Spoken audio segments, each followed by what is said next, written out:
again, we believe the total of the ad spending that we have found is about $100,000. And so the question you're asking is, with the inorganic content, I believe, what is the possible revenue we could have made? So here's the best way I can think of to estimate that, which is that we believe between 2015 and 2017, up to 150 million people may have seen the IRA ads or organic content in our service.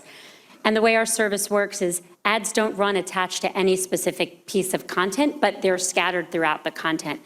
This is equivalent to 0.004% of content in newsfeed, and that was why they would say it was immaterial to our earnings.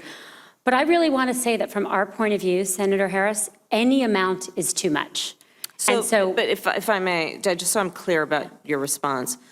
So are you saying that then the revenue generated was 0.004% of your annual revenue? Because of course that would not be immaterial. So again, the ads are not attached to any piece of content. So it's a different. So what metric then? Yeah, if you can just help me with that. What metric are you using to calculate the revenue that was generated associated with those ads? And what is the dollar amount that is associated then with that metric? Right. So the reason we can't answer the question to your satisfaction is that ads are not organic content. Ads don't run with inorganic content on our service. So there is actually no way to firmly ascertain how much ads are attached to how much organic content. It's not how it works. In trying to answer what percentage of the organic content. What percentage of the content on Facebook is inorganic? I don't have that specific answer, but we can come back to you with that. Would you say it's the majority or? No. An insignificant amount? What percentage? You must know. If you ask what are inauthentic accounts on Facebook, we believe at any point in time it's 3 to 4% of accounts, but that's not the same answer as inorganic content because some accounts generate more content than others. I agree. So what percentage of your content is inorganic? Again, we don't know. I can follow up with the answer to that. Okay, please, that'd be great. And then your company's business model is obviously, it's complex, but benefits from increased user engagement, and that results, of course, in an increased revenue. So simply put, the more people that use your platform, the more they are exposed to third-party ads, the more revenue you generate. Would you agree with that? Can you repeat? I just want to make sure I got it exactly right. So the more user engagement will result, and the more then that they are exposed to third-party ads, the more that will increase your revenue. So the more users that are on your platform. Yes, but only I think when they see really authentic content, because I think in the short run and over the long run, it doesn't benefit us to have anything inauthentic on our platform. That makes sense.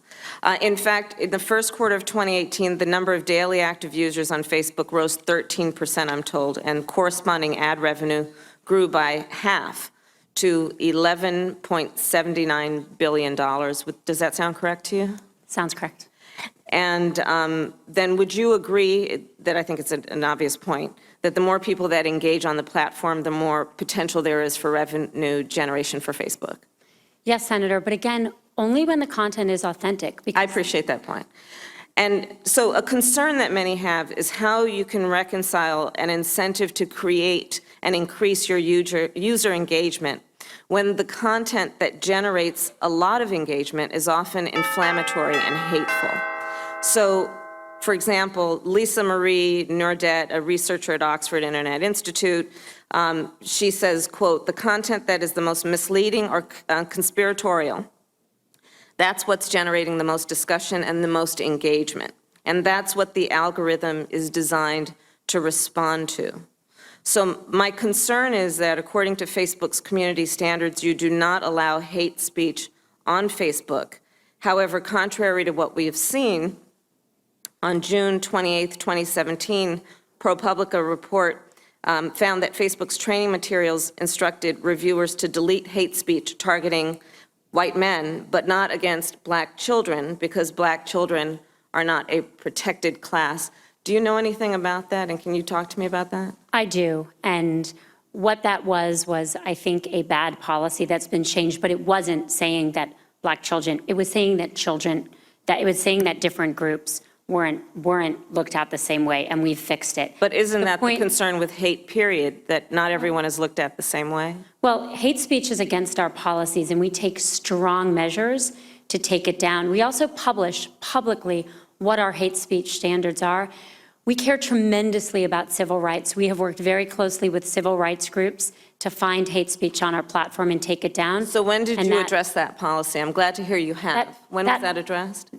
When it came out, and again, that policy was badly written, bad example, and So not a real policy. The report that I'm aware of was from June of 2017. Was the policy changed after that report or before that report from ProPublica? I can get back to you on the specifics of when that would have happened.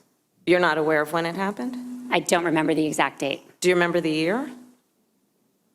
Well, you just said it was 2017. That was so do you believe it was 2017 that the policy changed then? Sounds like it was. Okay. And what is Facebook's official stance on then hate speech regarding so-called and legally defined unprotected classes, such as children? So hate speech is not allowed on our platform, and hate speech is, important in every way. And we care a lot that our platform is a safe community. When people come to Facebook to share, they're coming because they want to connect on the issues that matter them. So have you removed the requirement that you will only protect with your hate speech policy those classes of people that have been designated as protected classes in a legal context? Is that no longer the policy of Facebook? I know that our hate speech policies go beyond the legal classifications, and they are all public, and we can get back to you on any of that. It's all publicly available.